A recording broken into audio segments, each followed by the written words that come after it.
Dans cet exercice, tiré d'une colle de prépa, on va s'intéresser à un bilan de matière qui va nous permettre de déterminer la quantité de molécules présentes dans une cabine de navette spatiale. Alors tout d'abord, ici, on a résumé les données du problème. Donc on va s'intéresser à une cabine de navette spatiale qui a été percée par une petite météorite qui laisse donc un trou de section 1 micromètre au carré, par lequel les molécules du gaz vont pouvoir s'échapper. Et donc en fait, tout l'objectif de l'exercice, ça va être d'évaluer combien de molécules de gaz peuvent s'échapper par ce petit trou, et ainsi donc déterminer le nombre de molécules présentes à l'instant T dans la cabine. Cet exercice se résout en 3 étapes. Tout d'abord, il va falloir déterminer le nombre de molécules sortant de la cabine pendant un faible intervalle de temps noté dt. Donc cette partie, ça va être vraiment la partie la plus importante de tout l'exercice, parce que c'est là où est résumée la physique. Et on va voir qu'en fait, les deux autres questions, c'est plus des questions mathématiques, même si dans la question 2, on va pouvoir faire une interprétation physique d'une grandeur qui va apparaître. Alors, avant de s'attaquer directement à la première question, en physique, on commence toujours par un bon schéma du problème. Donc ici, je vais représenter le mur de la cabine avec le petit trou, donc bien sûr pas à l'échelle, qui a été percé par la météorite. Donc c'est par ce trou que les molécules présentes dans la cabine vont pouvoir s'échapper. Donc l'objectif, nous, dans cet exercice, ça va être de comprendre, pour répondre à la première question, combien de molécules vont pouvoir s'échapper par le petit trou pendant l'instant dt. Mais alors, avant d'effectuer ce calcul, il va falloir qu'on fasse une hypothèse sur la vitesse des molécules. Parce que pour l'instant, on ne connaît rien de la vitesse des molécules d'air présentes dans la cabine. Donc pour cela, l'hypothèse qui va être faite, c'est que les molécules peuvent se déplacer dans 3 directions seulement. Donc les 3 directions de l'espace, avec un repère ici orthonormé. Alors qu'est-ce que ça veut dire qu'elles peuvent seulement se déplacer dans les 3 directions-là? Ça veut dire par exemple qu'une molécule, elle ne peut pas aller de biais comme ça. Alors ça peut sembler une hypothèse simplificatrice très forte. En fait, ça va nous permettre de simplifier le calcul et d'obtenir un résultat qui est assez proche de la réalité physique du problème. Une autre hypothèse que l'on va faire, c'est que toutes les particules se déplacent à une vitesse notée v étoile, donc dans un sens ou dans l'autre.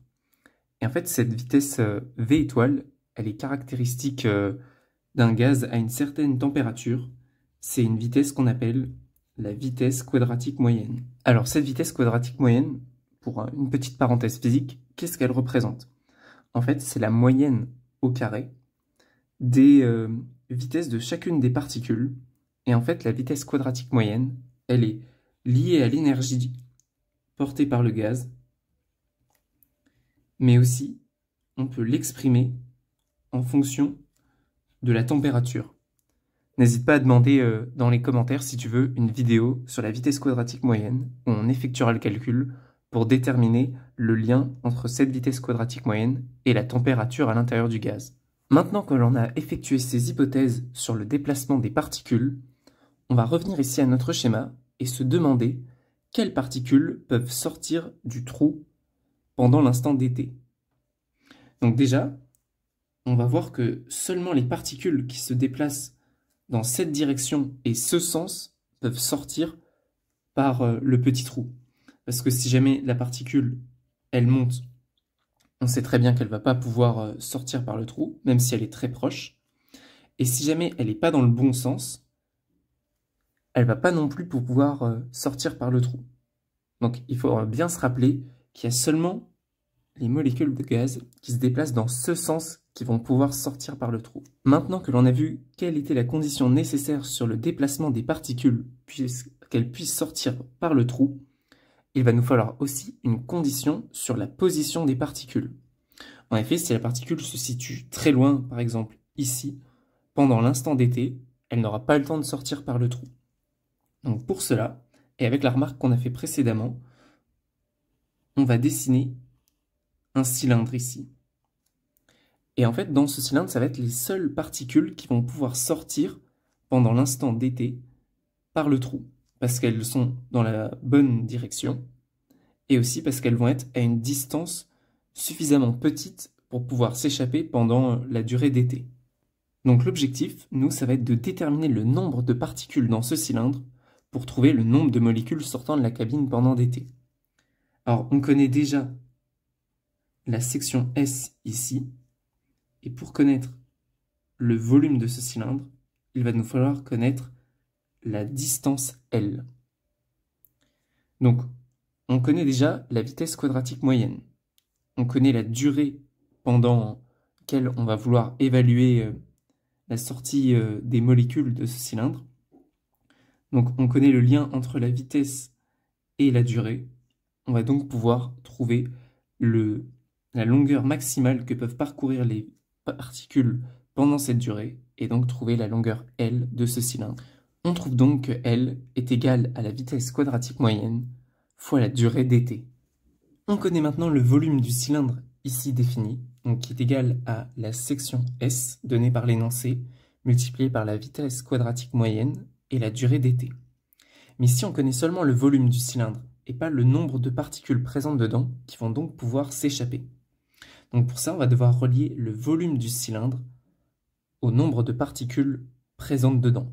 Et pour cela, on va devoir calculer la quantité volumique de particules présentes dans le gaz.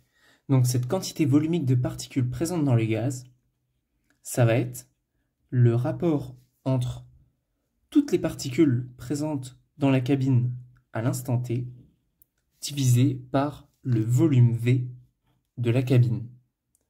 Et donc on va considérer que cette quantité volumique de particules est uniforme partout dans la cabine, et donc qu'on peut la considérer pour notre cylindre. Sauf que si tu te rappelles bien, on avait dit tout à l'heure que les seules particules qui pouvaient sortir étaient celles dont la direction était horizontale et qui se déplaçaient vers la gauche. Sachant que chacune des directions est équiprobable et qu'il est aussi équiprobable d'aller pour une particule à gauche ou à droite, il y a donc seulement que 1/6 des particules de la quantité volumique de particules dans la cabine qui vont pouvoir sortir. Et donc, on va définir la quantité volumique de particules sortantes qui est égale à 1/6 de la quantité précédemment définie. On obtient donc cette expression pour le nombre de molécules sortant pendant la durée dt de la cabine. Donc on obtient que la quantité de particules sortantes, c'est égal à la quantité de particules dans la cabine divisée par une certaine constante. Donc ce qui paraît bien logique, parce que si jamais le nombre de particules augmente beaucoup dans la cabine, forcément il va y en avoir beaucoup plus qui vont sortir par le petit trou. Enfin, une autre remarque que tu pourrais me faire, c'est qu'ici j'ai mis un petit d devant ns, le nombre de molécules qui sortent de la cabine. Alors pourquoi on met un petit d? C'est parce que l'on appelle une quantité infinitésimale. Alors pourquoi? En fait, la durée dt, elle va tendre vers 0 dans nos calculs. Donc elle est vraiment très petite, voire quasiment nulle. Et donc tu vois, vu que ns est proportionnel à dt, ns va aussi tendre vers 0, mais ne va pas être exactement nul. Donc c'est pour ça qu'on met un petit d pour montrer que la quantité est infime et qu'elle tend vers 0. Maintenant, il va nous falloir faire le lien entre n, la quantité de molécules présentes dans la cabine, et ns, la quantité de particules sortant pendant l'instant dt. Parce que pour l'instant, on n'a pas obtenu l'équation différentielle qui est demandée par la consigne. Donc, on va d'abord noter que le nombre de particules à l'instant t, c'est égal au nombre de particules à l'instant initial, moins le nombre de particules qui sont sorties jusqu'à l'instant t. Maintenant, on va dériver cette expression par rapport au temps, et on va obtenir que la dérivée de grand N par rapport au temps, c'est égal à la dérivée de ns par rapport au temps, mais avec un signe moins ici. Maintenant, on va réutiliser cette expression ici, et on va faire quelque chose que les physiciens adorent, mais que les matheux peuvent trouver parfois qui manque de rigueur. On va diviser par l'élément infinitésimal dt ici, pour faire apparaître la dérivée de ns. Donc, on obtient que la dérivée de ns par rapport au temps, c'est égal à grand N divisé par cette constante. Donc maintenant, on a presque obtenu une équation différentielle sur grand N. On va réutiliser cette formule ici pour avoir seulement une équation différentielle sur grand N. On obtient donc cette équation différentielle portant sur grand N la quantité de particules présentes dans la cabine. On va maintenant effectuer un raisonnement très intéressant pour la physique, parce qu'il va nous permettre de mieux comprendre les données du problème. On va faire apparaître un temps tau caractéristique. Alors déjà, pourquoi cette idée pourrait vouloir nous venir en tête? On voit de ce côté de l'équation que l'on a une quantité grand N divisée par une quantité infinitésimale t. Donc ça veut dire que cette partie de l'équation est homogène à un nombre de particules divisé par un temps. Ici, de ce côté de l'équation, on a le nombre de particules, mais on ne voit pas forcément un temps apparaître. Sauf que pour que cette équation en entier soit homogène, il faut que la quantité grand N soit divisée par un temps, pour conserver l'homogénéité présente de ce côté. Donc pour ça, on va introduire le temps caractéristique tau à partir de 7 membres de l'équation. Donc tau qui va être égal à 6v divisé par s fois la vitesse quadratique moyenne. Maintenant, tu pourrais me dire qu'on n'est pas vraiment sûr que cette quantité ici est vraiment homogène à un temps. Donc on va faire le calcul pour te prouver que oui, cette constante est bien homogène à un temps tau.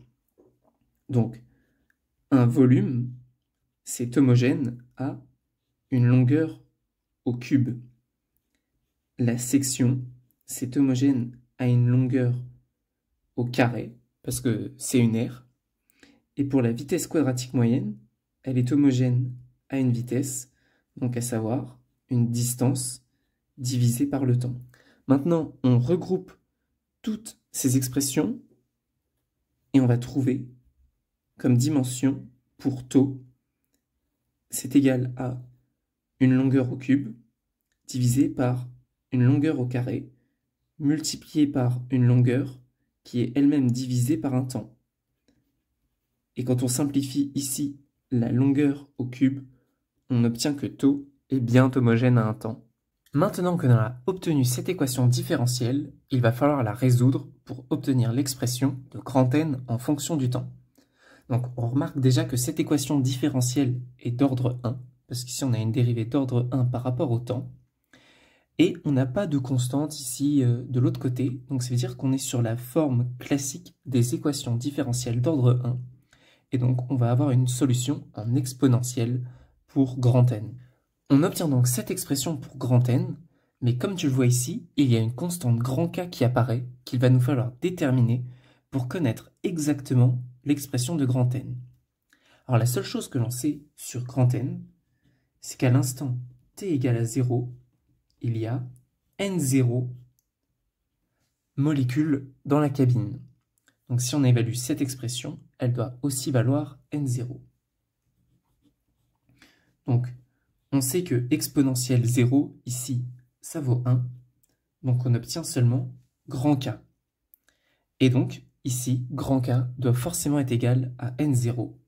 Et on obtient cette expression pour la quantité de particules en fonction du temps dans la cabine. Merci d'avoir suivi cette vidéo jusqu'au bout. N'hésite pas à écrire dans les commentaires d'autres exercices ou d'autres sujets de physique que tu voudrais que j'aborde en vidéo. Et n'oublie pas de t'abonner pour plus de vidéos de physique.